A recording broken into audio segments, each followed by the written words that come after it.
కొంతమందికి డౌట్ కూడా ఉంటుంది ఏమంటే యాక్చువల్గా ఏదో అయితే లెక్కలు చెప్పిండుగా అంటారు. ఏ లెక్క చెప్పలే ఇప్పటిదాకా. విషయం ఏంటంటే కులాల వారిగా లెక్క చెప్పమని ఎందుకని చెప్పేసి అడుగుతున్నారంటే కులాల వారిగా లెక్క చెప్తే ఇప్పటి వరకు ఒక 50-60 కులాలు ఇప్పటి వరకు వార్డు మెంబర్ కూడా కాలే. తర్వాత ఒక 60-70 కులాలు ఇప్పటి వరకు ఒక ఫ్యూన్ ఉద్యోగం కూడా పొందలే. కాబట్టి ఈ డేటా ఆధారంగా ఇన్ని కులాలు అసలు కనీసం ఆ దరిదాపులోకి కూడా వెళ్ళలేవు. కాబట్టి ప్రత్యేకమైనటువంటి రిజర్వేషన్ అందించడం ద్వారా ఈ లెక్కలు బయట పెడితే మరి ప్రజలంతా బీసీలలో ఉంటే మీరెట్లా ఎమ్మెల్యేలు అవుతారా అని చెప్పి జనంలో పెడతారు కదా. ఈ దొంగతనం బయటపడుతుందని వీళ్ళు దాసిరు అన్నట్టు. వీళ్ళ దొంగతనమే ఇప్పుడు వీళ్ళ మెడ మీద కత్తి అయి కూర్చుంది.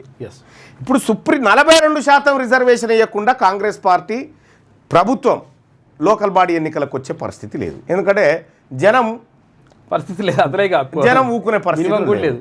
సో కాబట్టి రేవంత్ రెడ్డి గారు ఇప్పటికీ నేను నీకు సూచన చేస్తా ఉన్నా మిత్రుడిగా, కులగణన లెక్కలు బయటపెట్టి ఇవాళనో రేపో బయటపెట్టు. ప్రతి గ్రామ పంచాయతీ దగ్గర ఆ కులానికి సంబంధించినటువంటి లెక్కలు, ఆ గ్రామంలో ఉన్న డాటా అక్కడ పెట్టు.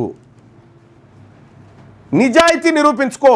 ఆఖరికి మీ ప్రభుత్వం దొంగ ప్రభుత్వం అని తేలిపోయింది కాబట్టి, మీ ప్రభుత్వం బీసీలను మోసం చేయడానికి కుట్ర పన్నుతున్నదని తేలిపోయింది కాబట్టి పాప పరిహారం కింద చేసుకో. పాప పరిహారం చేయి. పాప పరిహారం చేయడం వల్ల మీకు మంచి జరుగుతుంది. అంటే కనీసం దిగిపోయేటప్పుడు అయినా చరిత్రలో పేరు ఉంటుంది. ఇగో ఈ రేవంత్ రెడ్డి చేసిపోయినా అని చెప్పుకోవడానికి ఉంటుంది. ఇక మీరు అది కూడా చెయ్యా లేలే నేను అట్లే మొండికి పోతా అంటే రేపు పొద్దుగాల సింగిల్ వార్డు మెంబర్ కూడా కాలేరు మీరు.